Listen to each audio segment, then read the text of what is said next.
અને હવે વાત કરીએ રાજ્યમાં આજથી લાગુ થયેલી સ્ક્રેપ પોલિસીની।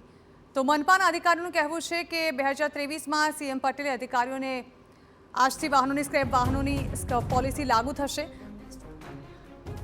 8 વર્ષ જૂના ટ્રાન્સપોર્ટ વાહનોને સ્ક્રેપ કરવાની નીતિ જે છે તે અમલમાં મુકાઈ છે। રાજ્યમાં આજથી ભારે વાહનો માટેની સ્ક્રેપ પોલિસી લાગુ થઈ ચૂકી છે અને આ પોલિસી 1 વર્ષ સુધી અમલી રહેશે અને હવે આરટીઓ કચેરીમાં જૂના વાહનો જમા કરાવવા પડશે। ઉલ્લેખનીય છે કે 8 વર્ષ જૂના ટ્રાન્સપોર્ટ વાહનોને સ્ક્રેપ કરવાની સરકારની નીતિ છે।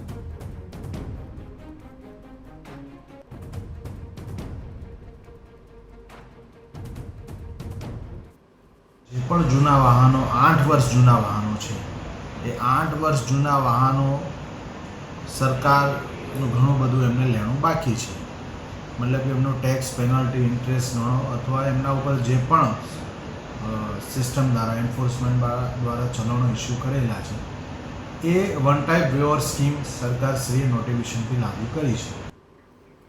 તો સ્ક્રેપ પોલિસી પર નજર કરીએ તો 8 વર્ષ જૂના ટ્રાન્સપોર્ટ વાહનો સ્ક્રેપ થશે, જેમાં જૂના ટ્રક, ટર્બો લોડર સ્ક્રેપ કરવામાં આવશે। સાથે જેસીબી મશીન, ડમ્પર્સ અને મોટા ટ્રેલર પણ સ્ક્રેપમાં જશે। તો પોલિસીનો અમલ કરનારા વાહનો પર સરકાર દ્વારા બાકી ટેક્સ, પેનલ્ટી અને ચલણ માફ કરવામાં આવશે। મહત્વનું છે કે આ પોલિસીનો હેતુ પ્રદૂષણ ઓછું કરીને ગ્રીનરી વધારવાનો છે।